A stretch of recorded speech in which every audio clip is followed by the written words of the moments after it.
संगम नगरी में सनातन आस्था के महापर्व महाकुंभ का भव्य आयोजन चल रहा है। आज मकर संक्रांति के अवसर पर पहला अमृत स्नान हुआ, जिसका हिस्सा बनने साधु संतों समेत देश विदेश से करोड़ों श्रद्धालु त्रिवेणी संगम पर जुटे। अमृत स्नान के पावन अवसर पर कड़ाके की ठंड पर आस्था भारी रही। हाड़ कपा देने वाली ठंड के बावजूद बच्चों से लेकर बुजुर्गों तक हर उम्र के श्रद्धालु त्रिवेणी संगम में डुबकी लगाकर पुण्य अर्जित करने पहुंचे। कई किलोमीटर चलकर श्रद्धालु त्रिवेणी संगम तक पहुंचे। यहां पहुंचे बच्चों ने कहा कि ठंड तो बहुत है, पर बात आस्था की है, ठंड को हार तो माननी ही पड़ेगी। हम नागपुर से आ रहे हैं। स्टेशन में से उतर के हम 8-9 किलोमीटर चल के अभी गंगा जी के दर्शन वर्शन किए हैं, डुबकी लगाए हैं। नहीं ठंड थी, पर फिर भी आस्था थी तो ठंड नहीं लगी उतनी। महाकुंभ में आस्था और अध्यात्म के अद्भुत संगम के साक्षी बनने देश ही नहीं बल्कि विदेशों से भी श्रद्धालु प्रयागराज पहुंचे हैं। यहां अद्भुत आध्यात्मिक अनुभव के साक्षी बनकर ये विदेशी श्रद्धालु कृतज्ञता व्यक्त कर रहे हैं। साथ ही सनातन के विभिन्न रंगों और उसकी भव्यता की प्रशंसा करते नहीं थक रहे। I stay here in Kumbh Mela, arrived yesterday, and I feel this energy in my heart is very, very, very powerful.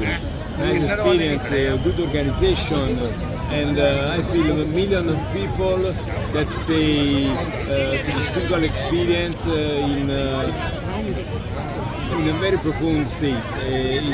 Is very good. I want. I have more gratitude for this guru, this sadhu, for this energy.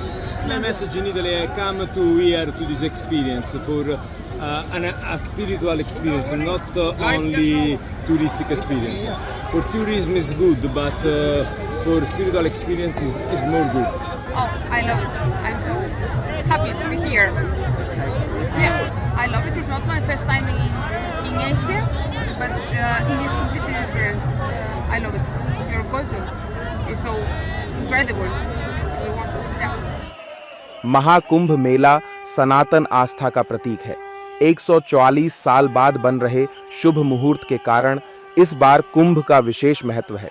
इसलिए सनातन में विश्वास करने वाले सभी लोगों में इस बार महाकुंभ में पहुंचने के लिए काफी उत्साह है। कड़ाके की ठंड में हर हर महादेव और बम बम भोले के गगनभेदी नारे इसका साक्षात प्रतीक हैं। इनमें कई श्रद्धालु ऐसे हैं जो पहली बार इतने बड़े आयोजन में पहुंचे हैं और महाकुंभ की भव्यता और सरकार की तरफ से की गई तैयारियों की प्रशंसा करने से खुद को रोक नहीं पा रहे। मैं ये समझता हूँ कि हम हमेशा से ही इस तरफ संलग्न थे, हमारे धर्म की तरफ, हमारे संस्कृति की तरफ, लेकिन हमें कन्वीनियंस जो है इस बार जब हमने कुंभ मेला आयोजित हुआ है, मैं मेरी ज़िंदगी में पहली बार आया हूँ क्योंकि अब मैं बहुत पास हूँ। मैं मेनली मुंबई से हूँ, लेकिन यहाँ पे अब काम कर रहा हूँ, तो इस वजह से मुझे लगता है कि जो सुविधाएं अब मिली है हमको, जिसकी वजह से हम आसानी से यहाँ तक पहुँच पा रहे हैं, वो एक कारण है। दूसरा कारण है कि बिल्कुल जन जागृति हुई है और हमें लगता है कि हमारे सनातन धर्म की तरफ हमारा और ध्यान बढ़ रहा है, हम और अग्रसर हो रहे हैं उसकी तरफ, और हमारे देवी देवताओं के समझने को, हमारी संस्कृति को समझने को। तो इसीलिए मैं आज यहाँ आया हूँ ताकि मैं खुद भी देख सकूँ कि किस तरह से कुंभ मेला होता है और किस तरह से इसका आयोजन होता है, और इसीलिए मैं यहाँ पर आज आया हूँ। मुझे लगता है कि हमारी जो संस्कृति है ये सबसे पुरातन है और इसी की वजह से ये अभी तक जागृत है, और मुझे ऐसा लगता है कि युवाओं का इस तरफ ध्यान बढ़ रहा है। इसमें मैं समझता हूँ मोदी जी का, योगी जी का भी बिल्कुल योगदान रहा है। जब आप देखते हैं कि आपके स्टेट के चीफ मिनिस्टर एक योगी हैं जो धर्म में विश्वास रखते हैं, इससे आपका भी धर्म के प्रति जो ध्यान जो है वो बढ़ता है। आप भी समझते हैं कि मुझे ऐसा लगता है मेरे पर्सनली कि इस वजह से कि हम, हमारे जो लीडर्स हैं वो हमें सही रास्ता दिखा रहे हैं, और इसीलिए हम भी यहाँ आने की एक उत्सुकता रखते हैं, इच्छा रखते हैं कि हमें भी इसमें कुछ योगदान करते हैं, हम कर पाए। महाकुंभ मेला भारत की सांस्कृतिक विरासत के रंग बिखेर रहा है, साथ ही विश्व को सनातन का संदेश दे रहा है।